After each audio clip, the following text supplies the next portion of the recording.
Good evening students. आज हमारा next topic है tools and techniques for assessment. आकलन के मुख्य उपकरण क्या क्या है। तो tools and techniques of classroom assessment हम बोल सकते हैं कक्षा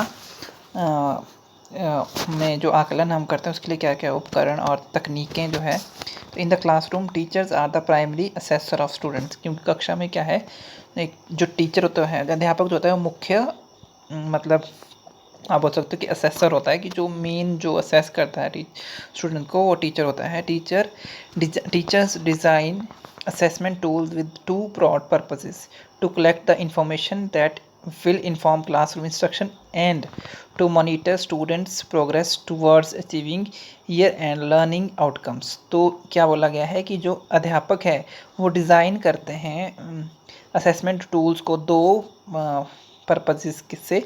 पहला है to collect the information that will inform classroom instruction, कि जो भी क्लासरूम इंस्ट्रक्शन दी गई है उसके बारे में इंफॉर्मेशन गैदर करने के लिए, कि जो हम पढ़ा रहे हैं बच्चों, वो बच्चा उसको ठीक तरह से मतलब अपने दिमाग में बैठा रहा है वो चीज़ें, वो ये बोल सकते हैं। और सेकंड क्या है, and to monitor students progress towards achieving, और पूरे साल में बच्चे ने क्या सीखा, ठीक है, और उसकी लर्निंग आउटकम्स क्या थी। तो ये उसके बारे में जानने के लिए जो अध्यापक है वो दो व्यापक स्तर पे इन दो उद्देश्यों की प्राप्ति के लिए आकलन के उपकरण बनाता है। Teacher also assist student in developing self monitoring and self assessment skill and strategies. ठीक है, जो अध्यापक है वो असिस्ट करता है स्टूडेंट्स को in developing the self monitoring and self assessment skill and strategies. So to do this effectively, teachers must ensure that students are involved in setting learning goals, developing action plans and using assessment processes to monitor their achievement of goals. तो जो assessment tools है वो अलग अलग हो सकते हैं, तो एक एक करके हम सभी पढ़ेंगे। जैसे ऑब्जर्वेशन है, चेकलिस्ट है, पोर्टफोलियो है, ठीक है, और है रेटिंग स्केल है, क्वेश्चनर है, इंटरव्यू है। तो पहला हम पढ़ते हैं ऑब्जर्वेशन। ठीक है, मतलब आप बोल सकते हो ऑब्जर्वेशन का मतलब क्या है, पर्यवेक्षण आप बोल सकते हो। ये आप बोल सकते हो कि पर्यवेक्षण टाइप आप बोल सकते हो इसको, ठीक है, या आप बोल सकते हो अवलोकन। ठीक है, तो observation is a visual method of gathering information on activities of what happens, what your object of study does or how it behaves from the earliest history of scientific activities. Observation has been the prevailing method of inquiry. तो observation जैसे नाम पता चला कि आप किसी को observe करोगे, उसकी एक्टिविटीज़ क्या है, ठीक है, उनकी एक्टिविटीज़ के बारे में इंफॉर्मेशन गैदर करने के लिए। तो observation is the active acquisition of information from a primary source. तो जो भी क्या है, ऑब्जर्वेशन क्या है, अवलोकन क्या है, वो एक बोल सकते हैं आप कि एक एक्टिव इंफॉर्मेशन स्ट्रेटजीज हैं प्राइमरी सोर्स से जो हम इसको लेते हैं। ये living beings observation employees the senses.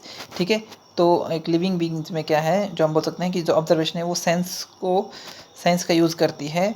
और observation method is psychological research entail the observation and description of a subject's behavior. According to Gardner, observation is the selection, provocation, recording and encoding of that of that set of behaviors and settings concerning organism in situation which consistent with empirical aims. ठीक है, तो ये आ गया इसका। फिर आता है observation की कैरेक्टरिस्टिक्स क्या है। Observation is at once physical as well as mental activity. तो ये physical as well as mental, मतलब फिजिकली भी आप ऑब्जर्व कर सकते हो किसी को और मेंटली भी। ठीक है, सेकंड है observation is selective and purposeful. जो ऑब्जर्वेशन है वो सिलेक्टिव है और पर्पसफुल है। ठीक है, किसी उद्देश्य को लेके ही ऑब्जर्व किया जाता है किसी चीज़ को। फिर आपका आता है next third, scientific observation is systematic. जो साइंटिफिक ऑब्जर्वेशन वो सिस्टमेटिक है। Observation is specific. ऑब्जर्वेशन एक स्पेसिफिक होती है क्योंकि निर्धारित होती है पहले से कि हमें क्या ऑब्जर्व करना है। Scientific observation is objective and quantitative. The record of observation is immediately, जो भी रिकॉर्ड होता है वो इमीडिएट आता है हमारे पास। ऑब्जर्वेशन इज वेरीफाइबल, इसको वेरीफाई भी किया जा सकता है। Behaviour is observe in natural surroundings, और बिहेवियर को नेचुरल सराउंडिंग में ऑब्जर्व किया जाता है। It enables understanding significant events affecting social, ठीक है, सोशल, या बोल सकते हैं आपकी social discipline. It determines reality from the perspective of observation person himself. उसके बाद आता है टाइप्स ऑफ ऑब्जर्वेशन, ये आता है सिंपल एंड सिस्टमेटिक ऑब्जर्वेशन।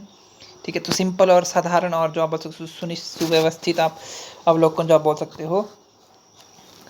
पहला है ये है, तो observation is found in almost all research studies at least the exploratory stage. Such data collection is often called simple observation. तो साधारण अवलोकन क्या है कि ये जो ऑब्जर्वेशन है वो सब जगह ही पाई जाती है, हर एक रिसर्च स्टडी में पाई जाती है, आप बोल सकते हैं। At least in exploratory stage the such data collection is often called simple observation. जब हम जो रिसर्च है, ठीक है, मतलब एक्सप्लोरेटली जब कहीं एक्सप्लोर करना है किसी चीज़ को, ठीक है, तो उस सिचुएशन में जो है कहा जाता है कि डाटा कलेक्शन को बोला जाता है simple observation. Its practice is not very standardized. Systematic observation systematic observation employs standardize procedure, training of observers, schedule for recording.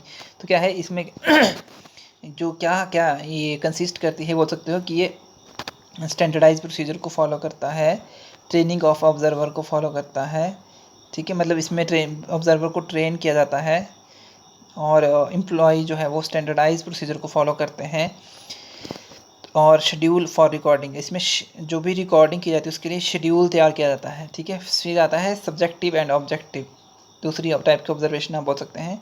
Observation one में भी, मतलब इसमें आप बोल सकते हो कि किसी सब्जेक्ट के अकॉर्डिंग सब्जेक्ट को भी ऑब्जर्व किया जा सकता है और ऑब्जेक्ट को भी, ठीक है ना। तो ये आ गया इसमें structure and unstructured. Structured observation का मतलब कि एक आप स्ट्रक्चर फॉलो करें कि हमें क्या क्या ऑब्जर्व करना है, क्या क्या ऑब्जर्व करके हमें उस बोल सकते हो कि स्ट्रक्चर्ड हो गया। और अनस्ट्रक्चर्ड में कि आप कोई आपका एक स्पेसिफिक क्राइटेरिया नहीं होता है, कहीं से भी आप ऑब्जर्व कर सकते हो किसी भी पर्सन को, किसी भी लिविंग बीइंग को, कैसे भी उसको ऑब्जर्व कर सकते हो कभी भी। Natural and artificial observation. Natural का मतलब कि जिस भी तरह से नेचुरल सेटिंग होगी, ठीक है, हम उसको पहले से बताएंगे नहीं, कोई जिसको भी ऑब्जर्व कर रहे हैं उनको पहले से बताया नहीं जाएगा कि उनको ऑब्जर्व किया जा रहा है, तो वह नेचुरल सेटिंग आएगी। और आर्टिफिशियल में क्या होगा कि पहले से बता दिया गया होता है कि आपको ऑब्जर्व किया जा रहा है या हम ये ऑब्जर्व करने आएंगे, तो ऑब्वियस सी बात है वो जो बिहेवियर होता है वो चेंज हो जाता है, नेचुरल नहीं रहता है। फिर आता है participant and not participant observation. Participant का मतलब होता है कि जिसको ऑब्जर्व किया जा रहा है वो पार्टिसिपेट करे। कई बार हम बता के ऑब्जर्व करते हैं, कई बार हम नहीं बता के। नॉन पार्टिसिपेंट का मतलब कि कोई पार्टिसिपेट नहीं कर रहा, नॉन लिविंग थिंग्स को हम बोल सकते हैं ऑब्जर्व करते हैं। तो when the observer participate with the activities of those under studies, जो भी एक्टिविटीज़ है अंडर स्टडीज है, जब उसमें जो ऑब्जर्वर है वो पार्टिसिपेट करता है उसको हम बोल सकते हैं पार्टिसिपेंट ऑब्जर्वेशन। और जब वो पार्टिसिपेट नहीं करता है तो नॉन पार्टिसिपेट ऑब्जर्वेशन। फिर आता है advantages of observation. It allows the collection of wide range of information. ये बहुत सारी इन्फॉर्मेशन को गैदर करने के लिए हेल्पफुल होता है। It is a flexible technique in which research design can be modified at any time. तो ये एक फ्लेक्सिबल टेक्निक है जिसमें रिसर्च डिज़ाइन को मॉडिफाई कर सकते हैं हम किसी भी टाइम पे। It is less complicated and less time consuming. इसमें टाइम कम लगता है। It approaches reality in its natural structure and studies events as they evolve. ठीक है, it is relatively in experience. तो ये इन एक्सपीरियंस आप बोल सकते हो है ये। The observer can assess the emotional reaction of subject.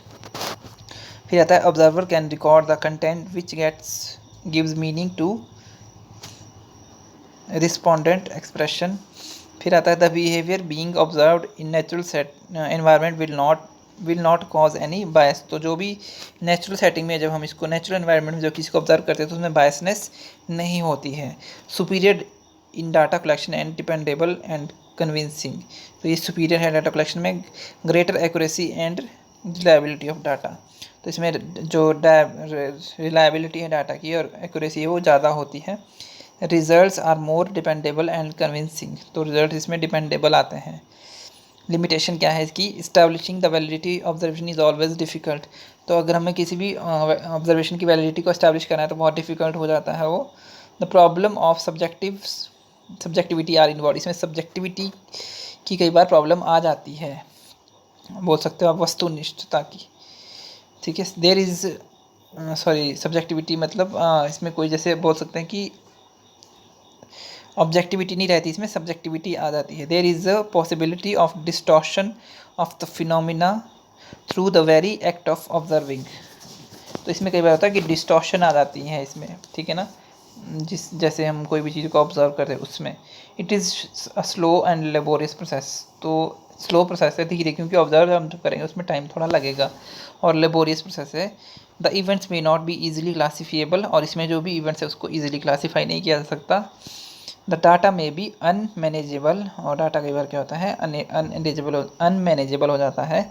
And it is going to be a costly affair, और ये क्या है, कई बार होता है कि कॉस्टली पड़ जाता है। Last is it can not offer quantitative generations, तो जो क्वान्टिटेटिव जनरेशन भी कई बार नहीं होती इससे। तो that's all for first tool for assessment, बाकी हम कल नेक्स्ट क्लास में पढ़ेंगे जब भी होगी। Thank you.